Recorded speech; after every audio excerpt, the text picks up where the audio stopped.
At midnight, in a house that was never allowed to become quiet, a woman would leave her bedroom and disappear into the interior like she was trying not to be seen by something that already knew the layout. She did this night after night for years, moving through corridors that didn't make sense, taking routes that changed without warning, slipping past doors that opened into walls, and staircases that climbed toward ceilings like they were built to stop a chase rather than start a journey. She would lock herself inside a room that no one else was permitted to enter. And the strangest part is this: by the next morning, the house would change again.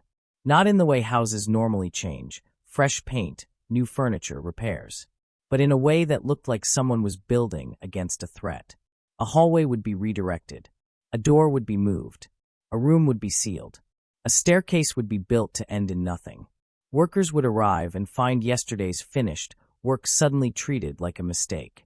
For decades, there was no master blueprint. No final design pinned to a drafting table. Builders were given instructions in fragments, one section at a time, like the person ordering the work did not want the full picture visible to anyone, including the people constructing it. Some workers later claimed the orders came after midnight sessions in that locked room. Others said the house simply operated on one rule: keep building and don't ask why. Either way, the result was a mansion that behaved like a maze with intent. A door on an upper level that opens into empty space. A staircase that rises, turns, and collides with a ceiling. Windows placed where light can't reach, as if the goal was never illumination, only the illusion of it. Corridors that force you to slow down, hesitate, lose your sense of direction. A house that punishes certainty. And this wasn't the home of a broke, eccentric improvising with scraps. This was the home of one of the wealthiest women in America. Her name was Sarah Winchester. And if you only know the modern version of this story, you've heard the easy explanation. Haunted house, trapped spirits, a curse that demanded constant construction. The tour version. The souvenir version. But the darker explanation begins with what that wealth was built on. The Winchester name wasn't famous because of real estate. It was famous because of a product, a repeating rifle that helped reshape violence in 19th century America. A machine that made killing more efficient, more repeatable, more scalable.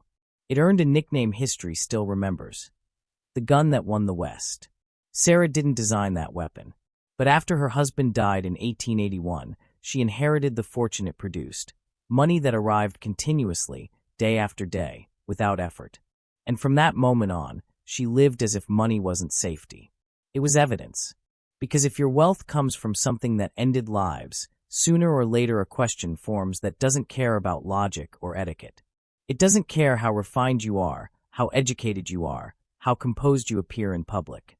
Why are you alive when so many others are not? That's the kind of question that doesn't announce itself loudly. It waits. It grows. It follows you into quiet rooms. And in the 1880s, America offered grieving people a popular escape hatch. Spiritualism, seances, mediums, the promise that death could be negotiated with if you found the right voice in the dark. There are repeated accounts, told and retold for more than a century, that Sarah Winchester visited a medium in Boston after her husband's death, and that she was given a warning. The details shift depending on who tells it, but the core claim stays the same. She was told that the dead were coming, and that to survive, she would have to build. Build or you will die. Whether that warning happened exactly as described is impossible to prove. But here's what can't be dismissed. Soon after, Sarah Winchester abandoned her previous life and moved west. In 1884, she bought a property near San Jose, an ordinary farmhouse on ordinary land, and began expanding it. And then she did something no normal homeowner does. She never stopped. For the next 38 years, 1884 to 1922, the house remained in motion. Crews rotated. Construction ran day and night. The building grew, shifted, folded over itself. Additions appeared, then were altered, then were sealed. The structure became so large and so internally confusing that even people who worked there could lose their sense of direction. This is what makes the Winchester house different from every other Mystery Mansion story. It isn't just that it's strange. It's that the strangeness is consistent, repeated patterns of interruption, obstruction, and disorientation, as if the house was designed around one obsession. Never allow a straight path. Never allow a clean ending. Never allow silence. Because silence is where the mind catches up. And when grief catches up, it doesn't arrive politely. It brings the inventory. It brings the names. It brings the weight. It brings the question you've been outrunning with noise. So if you're watching this expecting a ghost story, this documentary is going to disappoint you in the best way.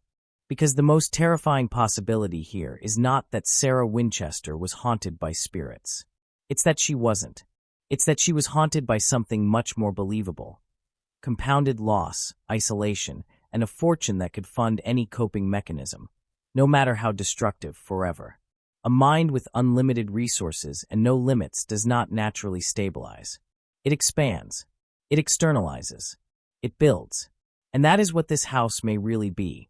Not a trap for the dead, but a physical record of survival tactics that went too far, architecture shaped by fear, repeated for decades, until it hardened into a maze no one could fully explain. Because here's the question this story forces, and it's the reason you won't want to click away halfway through.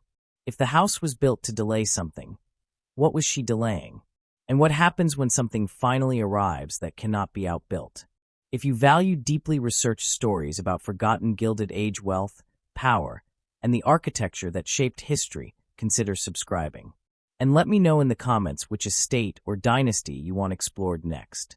The most dangerous assumption about Sarah Winchester is that she was always like this, that the fear came first, that the obsession was inevitable, that the house was simply the product of an unstable mind given too much money. None of that is true. Because before the rituals, before the construction, before the belief that stopping meant death, Sarah Winchester lived a life defined by order. Not chaos, not superstition, discipline. Sarah Winchester was born in 1839 into a world that prized restraint, education, and predictability. She grew up in New Haven, Connecticut, a city shaped by universities, industry, and social hierarchy. This was not a frontier upbringing. It was an environment engineered to produce stability. From a young age, Sarah was trained for refinement, not survival. She received an education that few women of her era ever accessed. She studied languages. She mastered classical piano. She was well-read, articulate, and socially composed. In a century that rewarded women for silence, Sarah was quietly exceptional. Nothing about her early life suggests instability. She was not erratic. She was not withdrawn. She was not obsessed with death or the supernatural. If anything, she represented the Victorian ideal, controlled, intellectual, and firmly anchored to expectation. In 1862, at the height of the American Civil War, Sarah married William Wirt Winchester. The match was considered ideal by social standards. Two educated individuals from prominent families, bound together by wealth, ambition, and shared cultural values. William was the heir to the Winchester Repeating Arms Company, an industrial enterprise rapidly expanding alongside the nation itself. At this stage, Sarah's life followed a predictable trajectory. She hosted gatherings. She traveled. She performed music. She moved comfortably through elite social circles without attracting attention or suspicion. Contemporary accounts describe her as polite, reserved, and thoughtful, exactly what was expected of a woman in her position. This matters, because when people later try to explain Sarah Winchester's behavior by labeling her eccentric, they erase something essential. Eccentricity requires deviation. Sarah's early life showed none. Her world was orderly, structured, and reliable, and she trusted it. The rifles bearing the Winchester name were already spreading across the country, praised as technological marvels, faster, more reliable, revolutionary. Their role in violence was understood abstractly, if at all. In polite society, industrial success was celebrated, not interrogated. The blood was distant. The profits were close. Sarah did not question this arrangement. Industrial America rarely did. For years, her life unfolded exactly as expected. Marriage, status, security, continuity. Nothing suggested that this structure could collapse. Nothing suggested that permanence was an illusion. But stability, when it fails, does not crack gently. It shatters.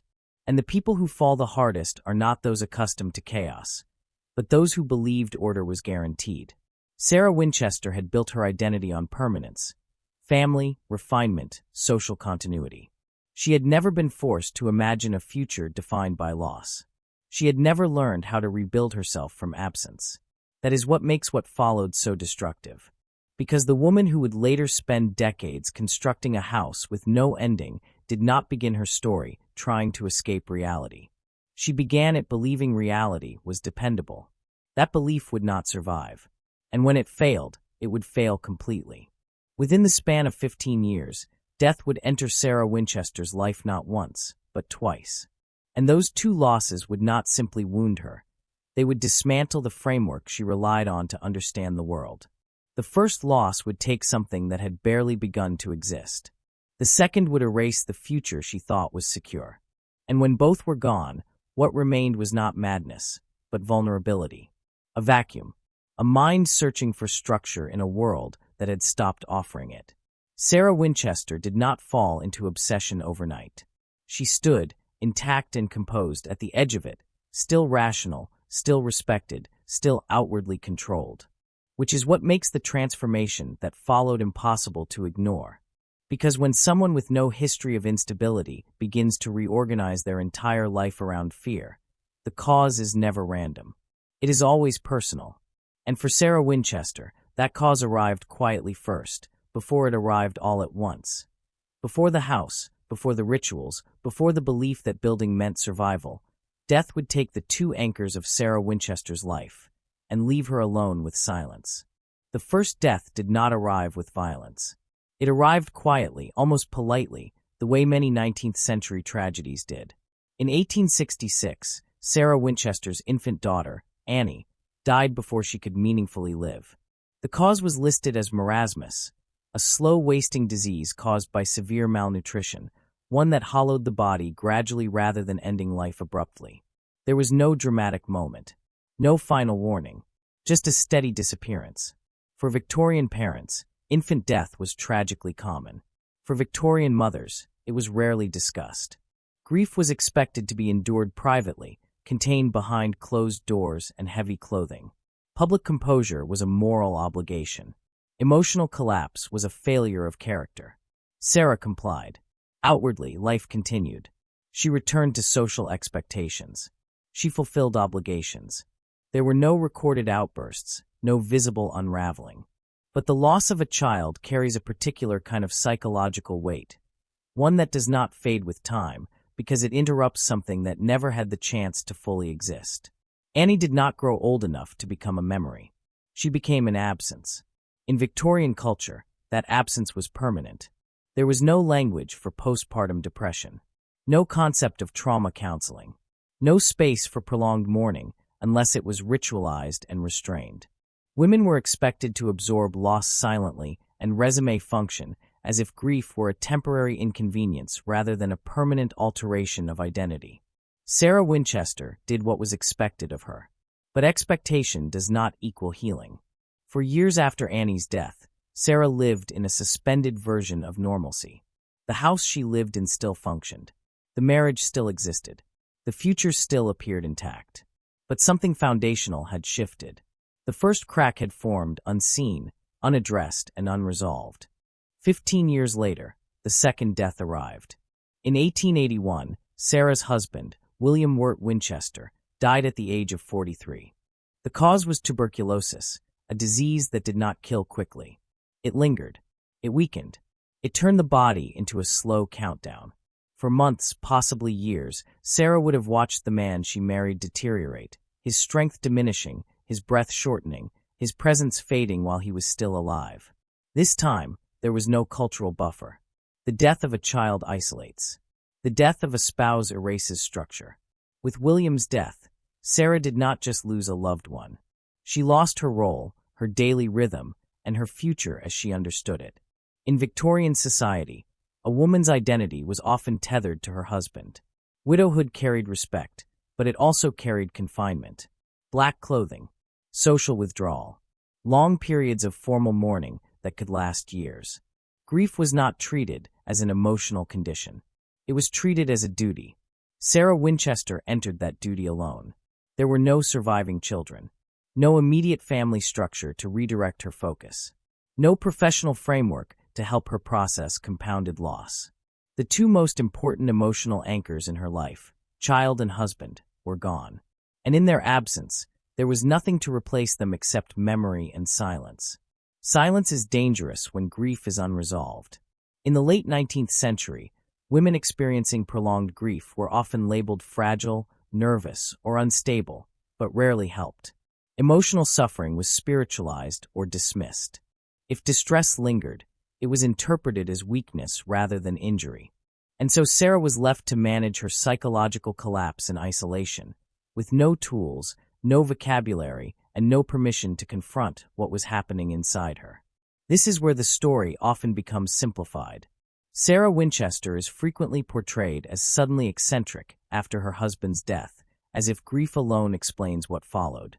But grief does not automatically produce obsession. It produces vulnerability. And vulnerability, when combined with the wrong conditions, can be exploited by belief. Sarah now faced a life without emotional grounding, but with unlimited time, unlimited money, and no one who could tell her no. And that combination is far more dangerous than grief alone. By 1881, Sarah Winchester was a widow, childless, and emotionally untethered. She had experienced 2 deaths that removed her past and erased her future. What remained was a present with no clear purpose, no external demands, and no limits.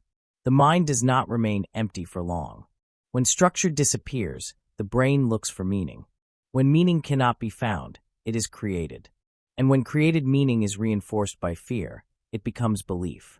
Sarah Winchester did not descend into madness overnight. She entered a vacuum. And that vacuum would soon be filled by something far more powerful than sorrow. Because when William Winchester died, he left Sarah more than memories and grief. He left her something that would make any obsession possible, any belief sustainable, and any fear actionable. He left her a fortune. And that inheritance would change the direction of her grief forever. Sarah Winchester did not just inherit money. She inherited a power that removed all limits, and with it, the ability to build her fear into reality. When William Winchester died in 1881, Sarah Winchester did not simply become a widow. She became one of the wealthiest individuals in the United States overnight.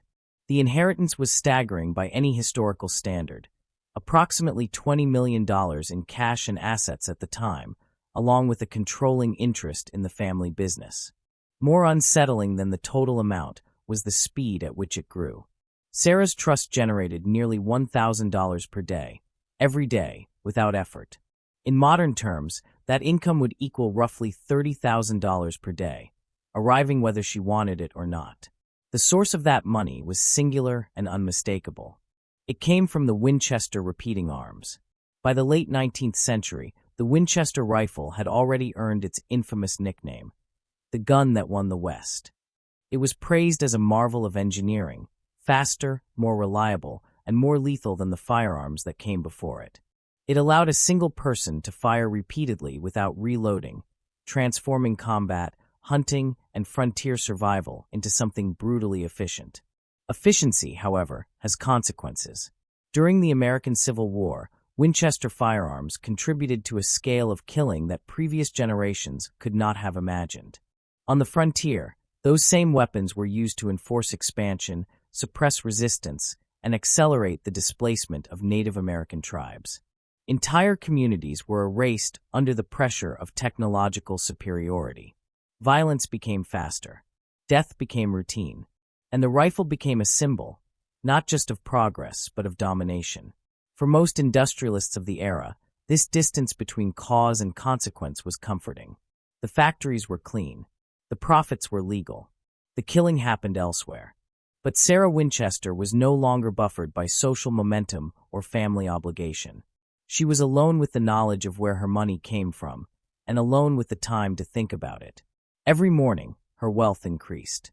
Every day, without lifting a hand, she earned more money than most Americans would see in a lifetime. And every dollar could be traced back to a weapon that had helped make mass death scalable. This was not abstract. It was arithmetic. More rifles sold meant more bodies left behind. At first, Sarah did what most beneficiaries of industrial wealth did, nothing. There is no record of her speaking publicly against the business. No evidence of political activism. No attempt to distance herself from the company. But grief changes how the mind assigns meaning. And in the absence of structure, thoughts that would once have been dismissed now had room to grow. Grief does not create guilt. It amplifies it. Sarah Winchester had already lost her child. She had already watched her husband disappear slowly. Now she was surrounded by a fortune that arrived endlessly, silently, and relentlessly.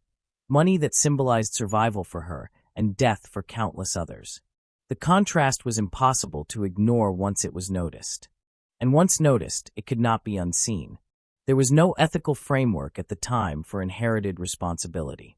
No public discourse about the moral weight of industrial profits. But that did not prevent the question from forming privately, over and over again, in a quiet mind with nothing left to distract it. Why her? Why was she spared when so many others were not? The Winchester fortune removed all limits from Sarah Winchester's life. She never needed to budget. She never needed to decide. She never needed to stop. And when limits disappear, fear no longer encounters resistance. It expands freely. The money did not comfort her. It isolated her. There was no job to absorb her attention. No family structure to impose routine.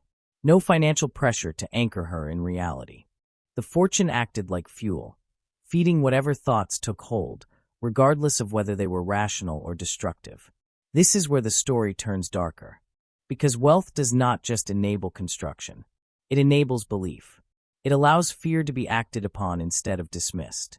It transforms internal anxiety into external reality. Sarah Winchester could afford to take her thoughts seriously because nothing forced her to stop. Every dollar came with a shadow cast by battlefields, frontier graves, and erased histories. A shadow that followed her through empty rooms and quiet nights. A shadow that asked questions no one else would answer. And in that psychological environment, grief-stricken, isolated, and infinitely resourced, an idea began to take shape. Not a theory. Not a superstition. A certainty. If the rifle had taken so many lives, then perhaps those lives were not finished. Perhaps death was not an ending, but a transaction still unresolved. And perhaps the fortune she lived on was not a gift, but a debt. By the early 1880s, Sarah Winchester had everything except peace. The money that should have guaranteed safety instead removed it. Because now there was no excuse for what she felt. No distraction from the thought that the dead might want something in return. This was not yet madness. It was interpretation. And interpretation, once reinforced by fear, does not remain theoretical for long. Because when belief finally arrived, when it offered her an explanation for her suffering and a condition for survival, Sarah Winchester would not question it. She would obey it. Sarah Winchester began to believe that the deaths which built her fortune were not finished with her, and that staying alive would require action. The idea did not come from nowhere. It arrived at a moment when belief was not only acceptable, but fashionable.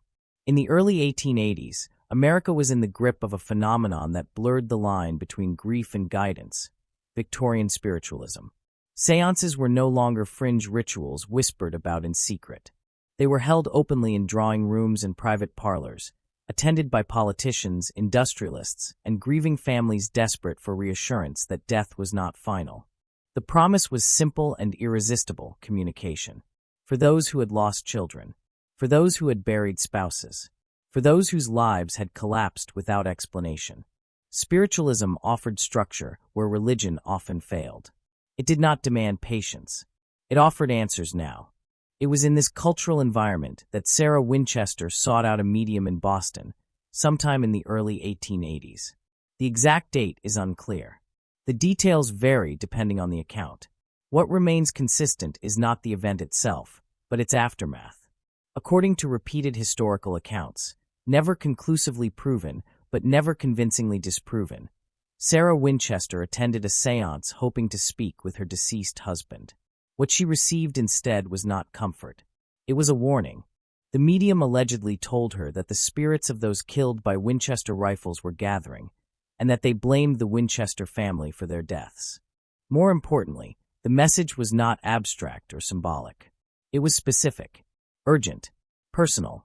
Sarah Winchester, she was told, was next. The only way to avoid death was to leave her current home, travel west, and begin building a house for the spirits. And once construction began, it could never stop. Because the moment it did, her life would end with it. Build, she was warned, or you will die. This story has been retold for more than a century. Skeptics dismiss it as folklore. Historians caution against treating it as documented fact. And they are right to do so. There is no surviving written record from the seance itself. No transcript. No first-hand account from Sarah Winchester in her own words. But the absence of proof does not weaken the significance of the belief. Because whether the warning was spoken exactly as described matters less than one undeniable truth. Sarah Winchester acted as if it were real. Belief does not require verification. It requires conviction. And Sarah Winchester's life after this point suggests something fundamental had shifted. Within a short time of this alleged seance, she sold her New Haven property. She abandoned the East Coast entirely. And she began moving toward California, a place associated not with her past, but with expansion, distance, and reinvention. This decision was drastic by 19th century standards. Travel across the country was expensive, exhausting, and dangerous. People did not relocate casually. They especially did not abandon established wealth and social standing without reason. Fear is a reason. It is important to understand why this message, real or imagined, would have resonated so deeply. Sarah Winchester was already primed for it. She was grieving, isolated, untethered from routine, and surrounded by a fortune that tied her survival directly to the deaths of others. Spiritualism did not introduce fear into her life. It gave fear a voice. And that voice offered clarity. For the first time since her husband's death, Sarah was given a rule, a condition, a cause and effect relationship that explained both her suffering and her continued survival. Build and live. Stop and die. This was not chaos. This was order. Victorian spiritualism thrived precisely because it offered grieving individuals a sense of control. It transformed death from a random event into a system that could be negotiated with. For someone like Sarah Winchester, wealthy enough to act and desperate enough to listen, the message was not absurd. It was actionable, and she did not hesitate. Sarah did not consult doctors. She did not seek theological guidance. She did not debate the logic of what she had been told. She did not run from the warning or attempt to disprove it. She accepted it as instruction. Within a few years, she would purchase land in California. She would begin construction on a modest farmhouse. And then, without ever stopping, she would expand it into something unprecedented. Something shaped not by architectural principles, but by obedience. The warning did not tell her what to build, only that she must never stop. That ambiguity was crucial. It meant there could be no completion, no finish line, no moment of safety. As long as the house remained unfinished, the threat remained delayed. This is how belief becomes ritual, not through spectacle, but through repetition, night after night, decision after decision, wall after wall. Each act of construction reinforced the idea that she was still alive because she was still building, and every day she survived made the belief harder to abandon. Whether the seance occurred exactly as described will always remain uncertain, but its impact is written clearly in wood, glass, and stone. Because after this moment, Sarah Winchester's life ceased to be guided by grief alone. It became governed by a condition she believed she could not afford to test. Sarah Winchester did not question the warning or flee from it. She reorganized her entire life around it and began building in obedience to fear. In 1884, Sarah Winchester purchased a stretch of land just outside San Jose, California. At the time, there was nothing remarkable about it. No grand vision. No architectural ambition. Sitting on the property was a modest, unfinished farmhouse, plain, practical, and entirely ordinary. Under normal circumstances, it would have been expanded, refined, and eventually completed like countless homes before it. But nothing about Sarah Winchester's circumstances was normal anymore. What began as a simple residence immediately entered a state of perpetual transformation. Rooms were added, then altered. Walls went up, then were torn back down. Staircases appeared where none were needed. Corridors extended without destination. The original farmhouse was swallowed piece by piece, absorbed into something far larger and far less coherent. There was no master plan, no final drawing, no end point. Architects were hired, dismissed, and rehired. Builders worked without ever seeing a complete design. Instructions arrived one section at a time, often contradicting what had been built before. The house expanded not outward in any organized fashion, but inward, folding over itself, reusing space, burying earlier decisions beneath new ones. This was construction without intention in the traditional sense. The house did not grow because it needed more room. It grew because stopping was not an option. By the late 1880s, it was already clear that this was not a typical expansion project. The structure had begun to violate basic architectural logic. Support beams were added where no load existed. Windows were installed facing other rooms. Doors opened into spaces that no longer existed. Nothing was aligned. Nothing was symmetrical. The house resisted order as if order itself were a threat. And yet, the work was meticulous. Materials were expensive. Craftsmanship was precise. The chaos was not the result of carelessness or incompetence. It was deliberate, methodical, and funded without hesitation. When something was finished, it was often deemed unacceptable, not because it was flawed, but because it was complete. Completion was the enemy. Construction continued day and night. Workers rotated shifts to ensure there was never a moment when the house was entirely still. The sound of hammers and saws became part of the environment, echoing through corridors that no longer made sense. Noise was constant. Silence was avoided. The house was being kept alive. Sarah Winchester rarely explained her decisions. She did not host planning meetings or provide justifications. She issued instructions and expected obedience. When questioned, she offered no clarification. The men who built the house learned quickly that understanding was unnecessary. Only action mattered. What made this more unsettling was Sarah's personal relationship to the space she was creating. She did not move through the house casually. She navigated it cautiously, as if aware of dangers invisible to others. She used alternate staircases. She avoided predictable paths. She treated the house less like a shelter and more like terrain, something to be negotiated rather than inhabited. As the structure grew, her life within it shrank. The house began to reflect not comfort, but avoidance. Rooms were abandoned as quickly as they were completed. Entire sections were sealed. Corridors led nowhere because nowhere felt safer than arrival. The house was not being shaped around a family or a future.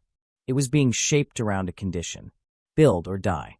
That belief, once accepted, removed direction from Sarah Winchester's life entirely.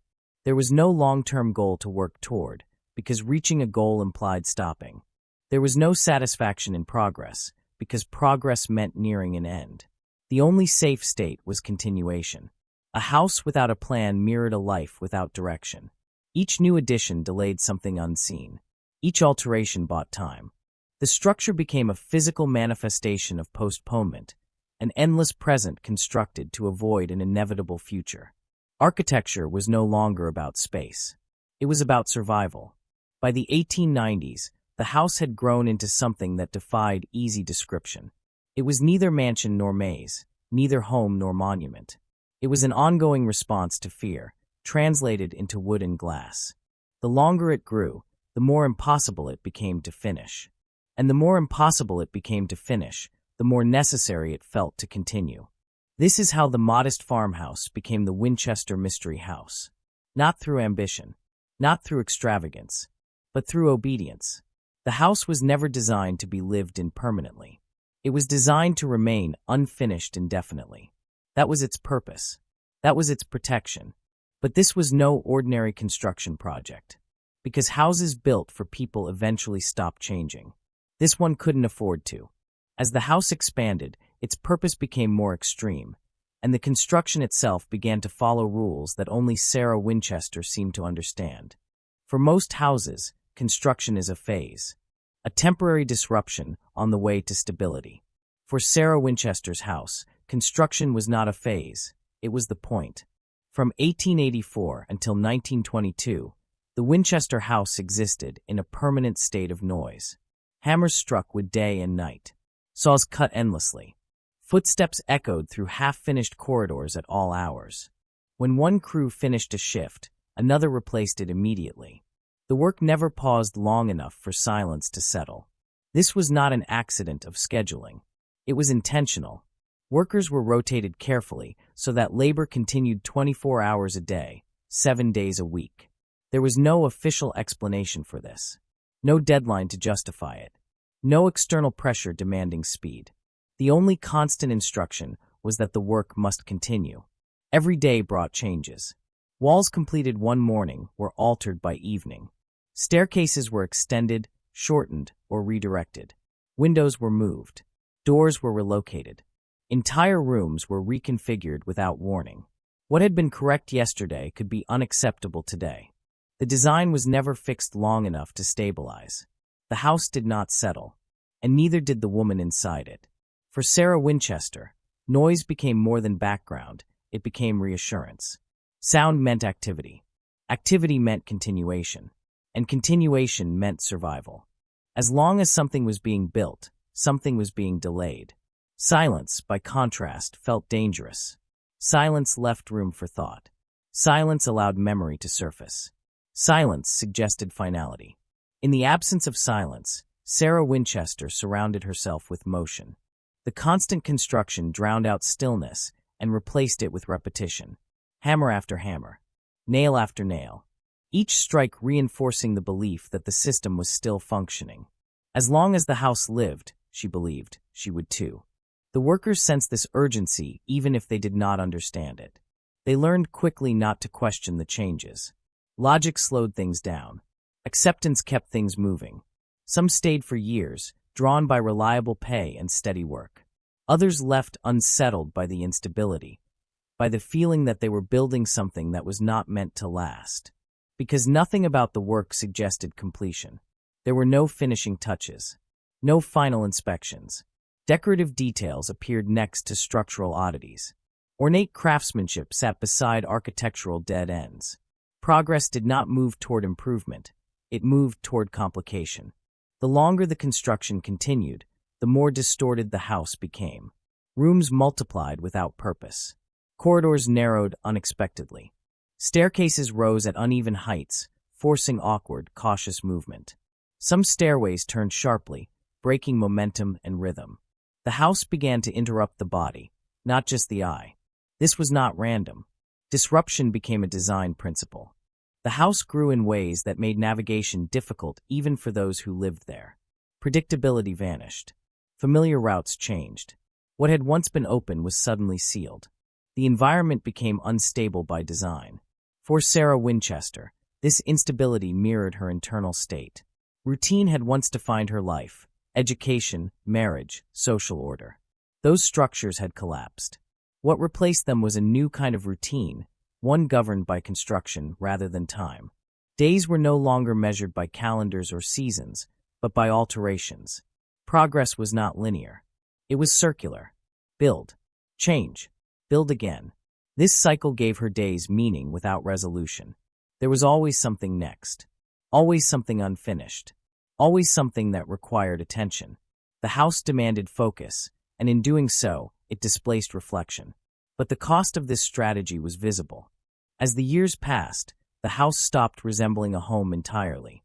It became an externalization of mental fragmentation, layers of intention stacked on top of one another without integration. Earlier sections were buried beneath later ones. Decisions overlapped and contradicted each other.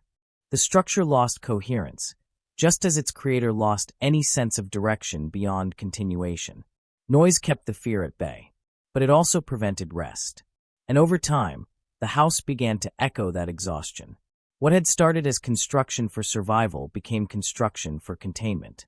The house was no longer just growing, it was absorbing anxiety, preserving it in wood and plaster. Every change locked another moment of fear into the structure, making it heavier, denser, and harder to escape. 38 years passed this way. Decades of uninterrupted labor. Decades without silence. Decades without completion. And with every passing year, The house looked less like protection and more like evidence. Evidence of a mind forced to remain in motion because stopping felt fatal. The noise kept Sarah Winchester alive, but it also ensured that nothing inside the house could ever heal. Because when silence is treated as danger, the mind never learns how to rest. And the longer this went on, the clearer it became that the house was no longer just responding to fear. It was beginning to display it. As the construction continued without pause, the house itself began to reflect something deeper, an internal fracture that no amount of noise could fully conceal. By the time the house reached its most complex form, it was no longer possible to dismiss its design as eccentric. The structure exhibited patterns, repeated, reinforced, and preserved over decades. These patterns were not aesthetic. They were psychological. One of the most infamous features of the house is its staircases to nowhere. Some climb only a few steps before colliding with the ceiling. Others end abruptly at blank walls. These were not unfinished projects. They were completed and left intact. Their function was not movement. It was interruption. A staircase normally promises progress, upward motion, arrival, purpose. In this house, that promise is broken repeatedly. The body moves forward expecting resolution and instead meets obstruction. That moment of disruption forces hesitation. It breaks momentum. It creates awareness of vulnerability. The same principle appears in the doors. Several doors in the house open directly into solid walls. One opens into empty space. Others lead into sealed rooms that cannot be exited without turning back. These features were not corrected because they were not mistakes. They were accepted as final. Each door removes certainty. Each threshold becomes a test. Windows follow the same logic. Some are installed inside walls. Others open into other rooms. A few are positioned beneath floors, where light cannot reach and visibility serves no purpose. Windows traditionally symbolize openness, orientation, and clarity. Here, they provide none of those things. Instead, they disorient. Taken individually, these features could be dismissed as oddities. Taken together, they form a consistent pattern of architectural anxiety. The house is designed to undermine expectation. It trains anyone inside it to doubt their assumptions, question their movements, and proceed cautiously. This constant state of low-level disorientation has psychological consequences. When the environment behaves unpredictably, the mind shifts into a state of heightened alert. The body slows. Decisions become tentative. Awareness turns inward. Over time, this creates anxiety loops, cycles of anticipation and interruption that never fully resolve. This is not accidental design. It is what happens when a mind preoccupied with danger begins shaping space. Sarah Winchester did not articulate these principles in writing, but they are evident in repetition. Over decades, the same types of features were built again and again. Disruption was not corrected, it was replicated. The house became an environment where control was never fully attainable, only negotiated moment by moment. This reflects a deeper loss of internal control. After multiple traumas, the human mind often seeks environments that mirror internal states. Chaos outside feels safer than chaos inside. Confusion becomes familiar. Predictability becomes threatening because it suggests an ending. In Sarah Winchester's house, every path leads to uncertainty. Every decision requires caution. There is no single vantage point from which the structure can be understood. Orientation is always partial.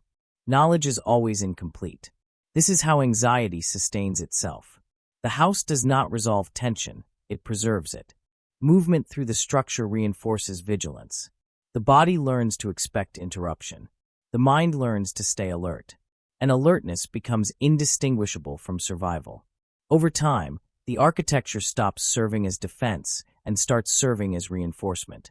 The very features meant to delay danger ensure that fear never fully recedes.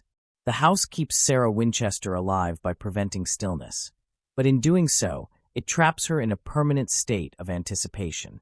This is the paradox of the structure. The house is not designed to protect from threat. It is designed to keep the threat active. Every staircase to nowhere reminds the body that progress is unreliable. Every door into a wall confirms that expectations are dangerous. Every window without light reinforces the idea that clarity cannot be trusted. This is not confusion created for spirits. It is confusion created for the self. By the time these features dominated the house, architecture had ceased to be functional. It had become expressive, an external map of a fractured internal landscape. The building no longer concealed fear. It displayed it. And yet, despite all this chaos, there was one room where confusion ended. One space where decisions were not fragmented. One room where uncertainty gave way to instruction. A room that existed not to disorient, but to command. At the center of the house was a single locked room where order briefly returned, and where the next phase of construction was decided. At the center of the chaos, there was one room that followed no chaos at all. Unlike the rest of the house, where logic dissolved and direction was deliberately broken, this room had a singular purpose. It was not a bedroom, not a sitting room, not a place of rest. It was sealed, controlled, and accessible to only one person, Sarah Winchester. Every night, at a specific hour, she withdrew from the visible sections of the house and moved inward, navigating corridors few others understood. She locked herself inside this room alone. No servants, no builders, no witnesses. What occurred inside was never documented directly, but its consequences were unmistakable. This room was used for seances. Not occasionally, not ceremonially, nightly. According to multiple accounts from workers and later historians, Sarah Winchester believed this was the space where she received instructions from the spirits she feared and negotiated with them. These were not emotional conversations. They were practical, functional. The result of each session was measurable the following morning. New construction orders. Walls would be moved, rooms altered, staircases redirected. Entire sections of the house reconfigured based on what Sarah claimed had been communicated during the night. The builders learned to recognize the pattern.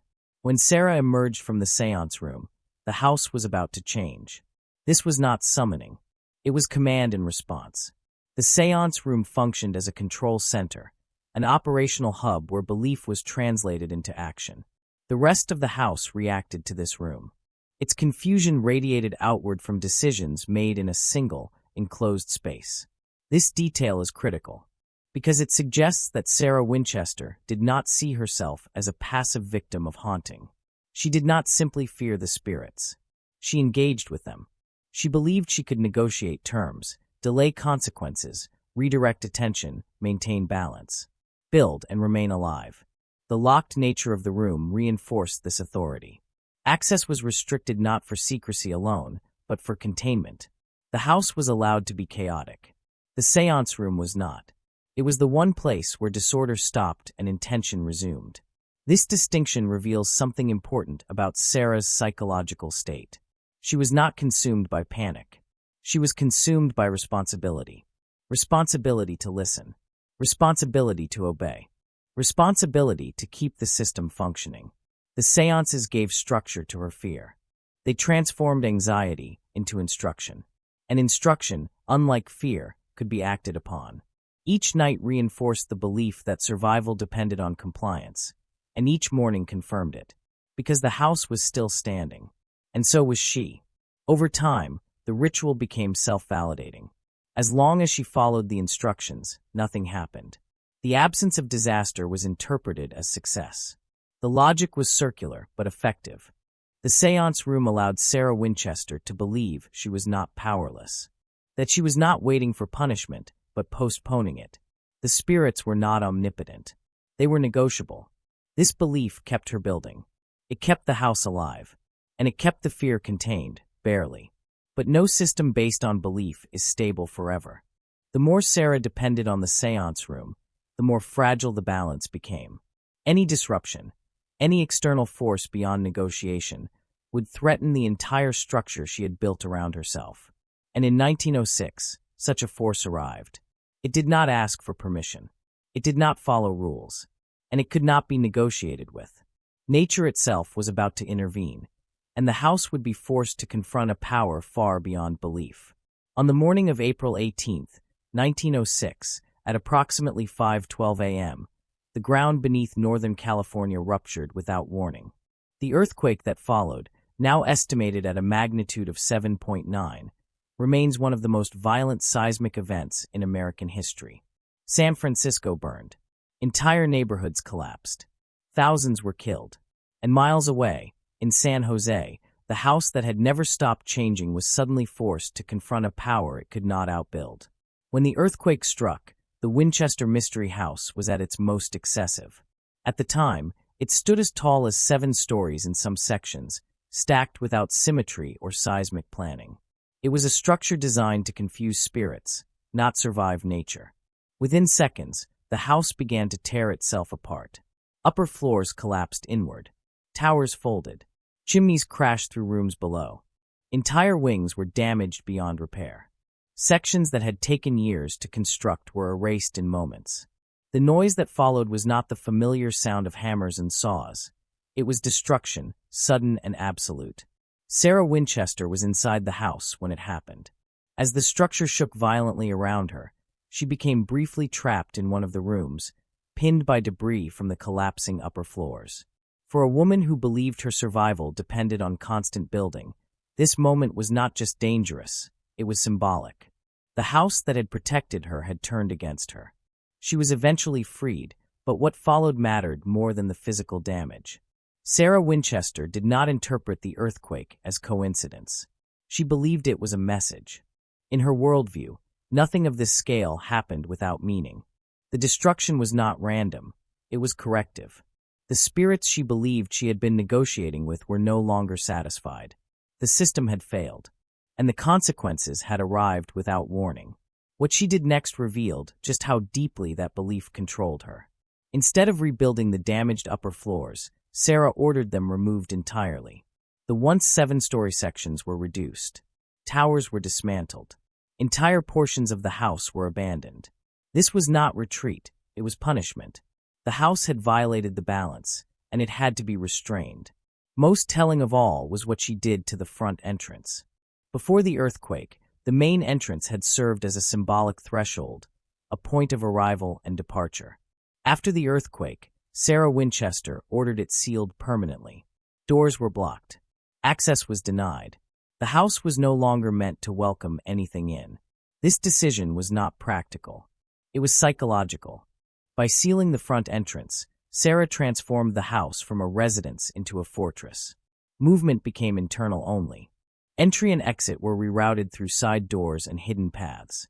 The house turned inward, just as she did. The earthquake marked a shift. Before April 18, 1906, the house had been expanding recklessly, as if growth itself were protection. After the earthquake, the expansion continued, but with a darker tone. The house no longer felt defensive. It felt resentful. The confusion intensified. The ceiling increased. The sense of entrapment deepened. Sarah Winchester became more isolated. She withdrew further from public life. Construction continued, but now with an added urgency, as if she were trying to repair something invisible. The house was no longer just delaying danger. It was responding to it. Every new change felt reactive rather than preventative. The earthquake had introduced something Sarah could not negotiate with. The séance room offered no warning. The rituals offered no protection. The house, for all its complexity, had failed. And yet, she did not abandon it. Instead, she doubled down. This is what makes the earthquake so important to the story. It exposed the limits of belief and revealed how Sarah Winchester responded when those limits were breached. She did not reconsider her system. She reinforced it. She interpreted survival not as chance, but as confirmation that obedience still mattered. The house remained unfinished. Construction continued. The noise returned. But something had changed permanently. The upper floors were gone like amputated limbs. The sealed entrance stood as a reminder that the outside world was no longer safe. The structure felt heavier, denser, more inwardly focused.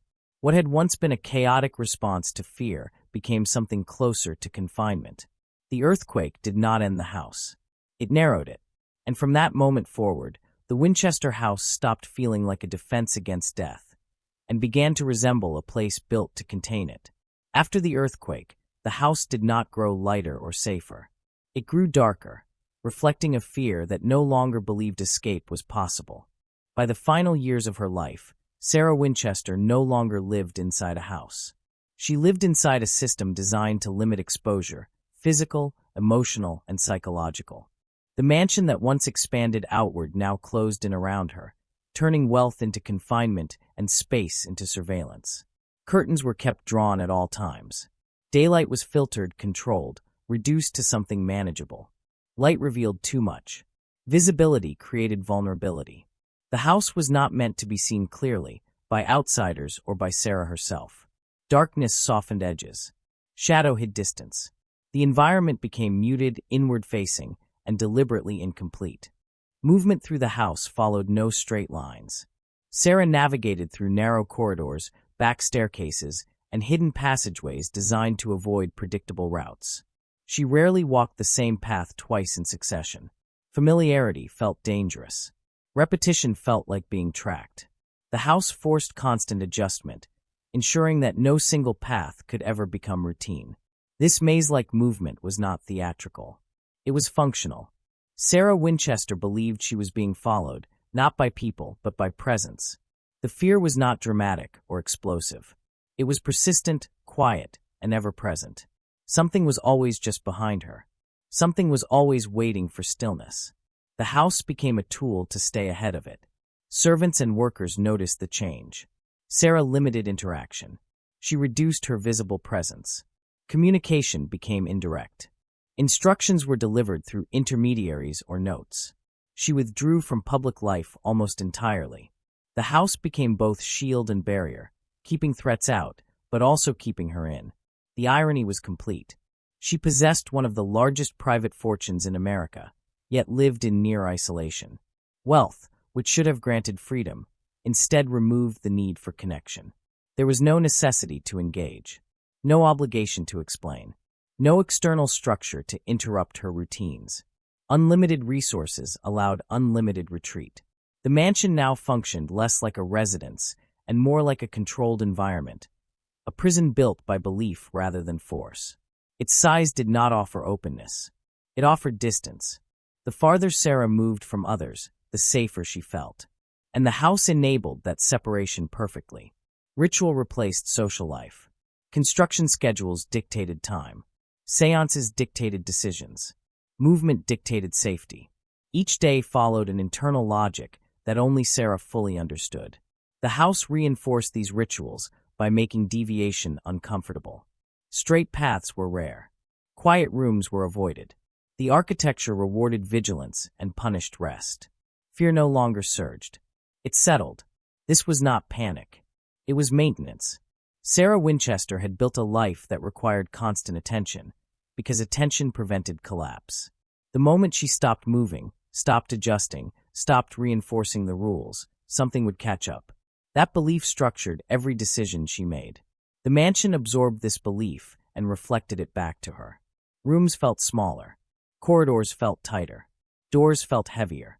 The house no longer felt like protection. It felt like containment. What once delayed fear now preserved it. The environment ensured that anxiety never fully dissipated, because it was never allowed to.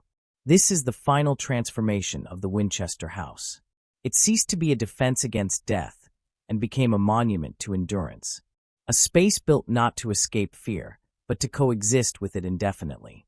The mansion held her wealth, her grief, her guilt, and her routines, layered on top of one another until they were indistinguishable. Outside, the world changed. Inside, time stalled. The house remained unfinished. Construction continued. Rituals persisted. But the scale of life narrowed. Sarah Winchester lived longer, but smaller. Surrounded by rooms she did not use. Protected by paths she could not rest from. Guarded by a system that demanded constant obedience. And yet, systems like this always fail eventually. Not because belief weakens, but because bodies do. No amount of construction can delay time. No ritual can negotiate with mortality forever. The house had been built to postpone an ending. But every story, no matter how carefully delayed, must end.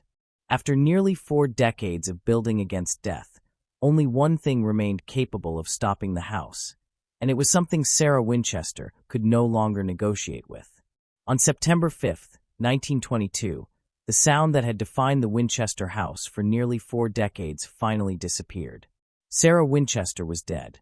She passed away quietly in her sleep at the age of 83, inside the house that had never been allowed to rest. There was no dramatic final warning, no recorded last words, no supernatural event to mark the moment. But what happened immediately afterward was unmistakable. The construction stopped. Not gradually, not ceremonially. Instantly. Workers laid down their tools and left. Some hammers were abandoned mid-room. Nails were left where they had been placed only hours earlier. Wood waited to be cut that never would be. For the first time since 1884, the house fell silent. Not because of instruction, but because the one person enforcing the rules was gone. The silence was not peaceful. It was unnatural. For 38 years, noise had been treated as survival. Sound meant continuation. Silence meant danger. And now, with Sarah Winchester's death, the danger she had spent her life avoiding had arrived anyway, quietly, without resistance, and without negotiation. The system collapsed the moment she did. There were no final construction orders. No instructions from the séance room. No attempt to continue the work in her absence. The house had never been sustained by necessity or practicality. It had been sustained by belief. And when the belief holder was gone, the belief had no force. The hammers did not stop because the house was finished. They stopped because the fear that demanded them no longer had a voice.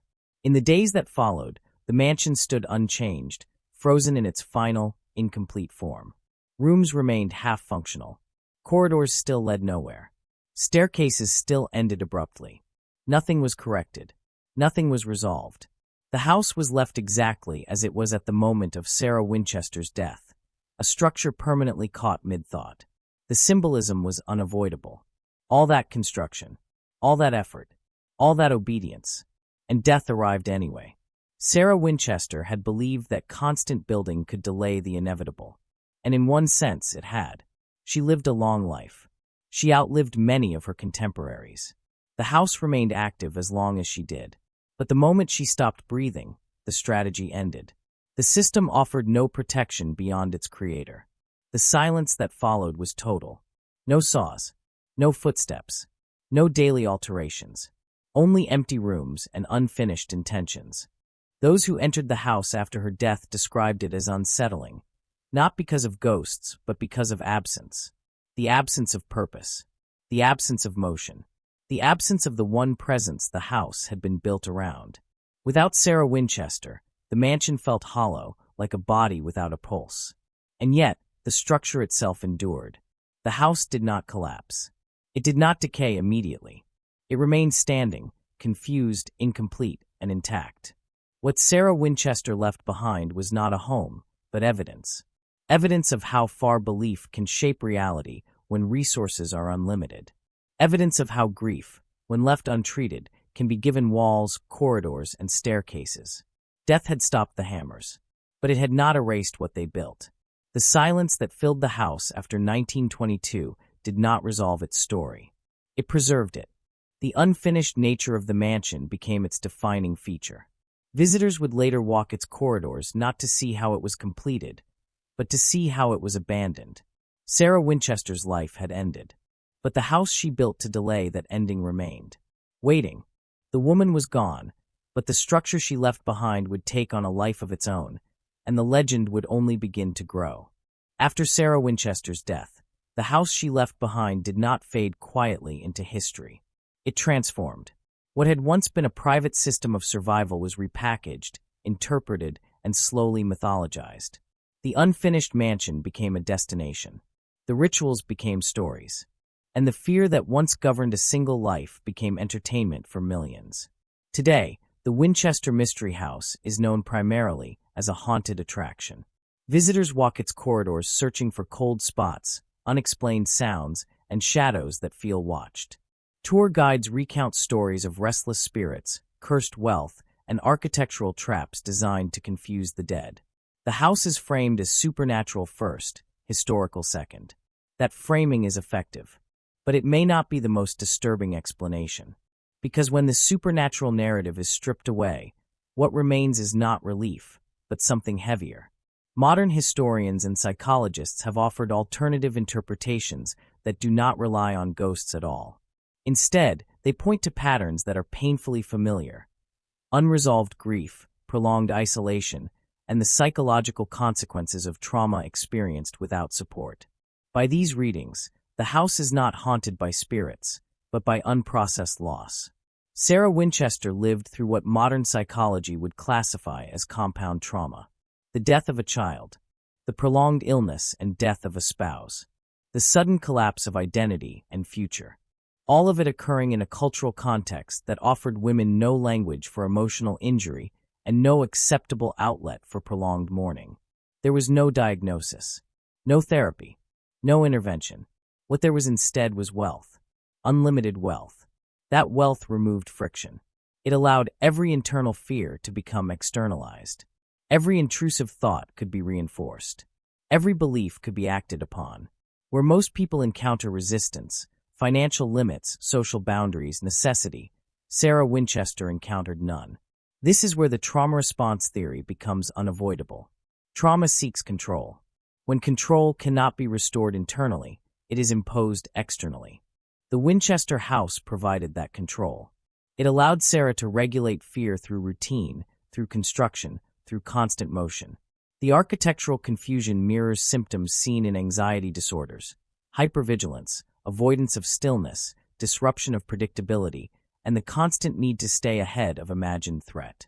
The seance room becomes less mysterious in this context. Not a portal to the dead, but a ritualized coping mechanism.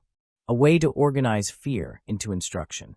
A place where anxiety was given a voice, and then obeyed. The endless construction becomes understandable as well. Not madness, but maintenance. As long as something was unfinished, something could still be done. Completion implied finality. Silence implied vulnerability. The house had to stay alive so that Sarah could believe she was too. And then there is the architecture itself. The staircases that go nowhere. The doors that open into walls.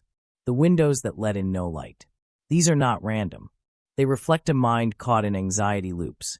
Expectation interrupted, progress denied, resolution postponed. The house does not reward movement. It delays it. It teaches hesitation. It trains the body to move carefully, slowly, always alert. This is not a trap for ghosts. It is an environment built by someone who no longer trusted certainty. None of this disproves the supernatural interpretation. Belief itself shaped Sarah Winchester's actions, and belief is real in its consequences.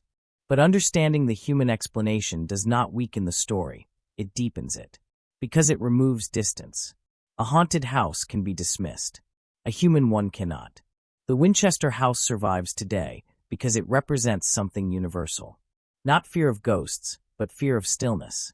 Fear of endings. Fear of what happens when distraction fails and silence arrives.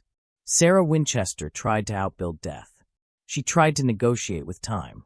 She tried to delay the inevitable through motion. And for decades it worked. She lived. The house grew. The noise continued. Until it didn't. What remains is a structure frozen at the moment belief stopped functioning. A physical record of what happens when grief is never integrated, only managed. When wealth removes limits instead of providing relief. When fear is given space to design. The house stands today not as proof of haunting, but as evidence. Evidence that the most terrifying prisons are not built to keep things out, but to keep feelings contained. Evidence that architecture can become autobiography. Evidence that sometimes the most complex mazes are built not to confuse others, but to distract the self. So the question that lingers at the end of this story is not whether the house is haunted. It is whether it ever needed to be. Was this house built to confuse ghosts, or to distract a broken heart? Because if the answer is human, then the Winchester house is not an anomaly. It is a warning, and that may be the darkest legacy of all.